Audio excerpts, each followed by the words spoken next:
Hi friends, అందరూ ఎలా ఉన్నారు? బాగున్నారా? మేమైతే చాలా బాగున్నాము. ప్రజెంట్లీ మనమైతే ఈ కందులను మీకు చూపించబోతున్నాము. చూడండి, చాలా బాగున్నాయి కదా. మా ఏజెన్సీలో ఈ కందులనే ఎక్కువగా మేము నాటుతూ ఉంటాము. కూరకి చాలా బాగుంటాయి. అలాగే పప్పు కూడా, దీన్ని పప్పు ఉడకబెట్టి తింటే చాలా బెస్ట్గా ఉంటుంది. ఏజెన్సీలో పండించే న్యాచురల్ ఫ్రూట్ మీరు ఏమంటారు కామెంట్ చేయండి. సో మేమైతే వీటిని మా భాషలో వేరే రకంగా పిలుస్తాము. అది మీకు పిలిచిన అర్థం కాదు, కానీ లోపల పిక్కలు అయితే ఈ రకంగా ఉంటాయి. చాలా బాగుంటాయి. సీజన్ ప్రకారంగా పప్పులు చేసి కూడా తినొచ్చు. అలాగే చెట్లో ఉన్న కాయలను కూడా తినొచ్చు. ఈ రకంగా ఎక్కువ ముద్ర లేదంటే మామూలు నార్మల్గా ఉన్నాయి. చూడండి, ఇలా బొద్దు అయిపోయాయి అనమాట. ప్రజెంట్లీ దేనికి యజమానులు మా అక్కగారు అండి. చూడండి ఒకసారి మా అక్కగారు. హాయ్ చేయక్క. Hi hi. ఇది కదా, సబ్స్క్రైబ్ చేయండి అని అంటున్నారు మా అక్కగారు. అయితే మా అక్కగారు చాలా పని చేస్తున్నారు. ముసలి కాలంలో కూడా చూడండి బకెట్ ఎలా ఉందో.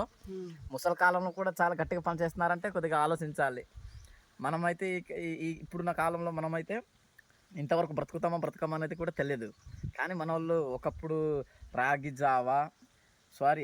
రాగితో తయారు చేసిన ఒక పిండి ఉంటుంది కదా, దాన్ని తినుకుంటూ బ్రతికారు. కాబట్టి ఇంతవరకు బ్రతికారు, ఎటువంటి కల్తీ లేకుండా. ఒకప్పుడు కల్తీ లేని ఫుడ్ తిన్నారు కాబట్టి ఇంతవరకు బ్రతికారు. మనమైతే ఇంతవరకు బ్రతుకుతామో లేదో గ్యారంటీ లేదు, ఎందుకంటే అన్నీ కల్తీయే.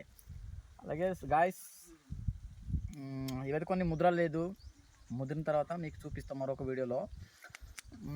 చాలా బాగుంటాయి ఇవి. ఈ కందులు అనేవి ఎక్కడ కూడా ఉంటాయి, అందరికీ తెలుసు. ఒకవేళ పేరు తెలిస్తే కామెంట్ చేయండి. అంటే నేను ఈ కందుల గురించి ఎక్కువగా నేను స్టడీ చేయలేదు, వీటి పేరు గురించి నాకు తెలియదు. ఓకేనా గాయస్, ఈ వీడియో మీకు ఎలా అనిపించిందో తప్పకుండా కామెంట్ చేయండి. మీ ప్రాంతంలో ఇలాంటి కందులు ఉంటే మా ప్రాంతంలో కూడా ఉన్నాయని కామెంట్ చేయండి, మర్చిపోవద్దు. ఓకేనా. కొత్తగా మన వీడియోని చూస్తున్న వాళ్ళు ప్రతి ఒక్కరు కూడా ఒక లైక్ అయితే ఇచ్చుకోండి.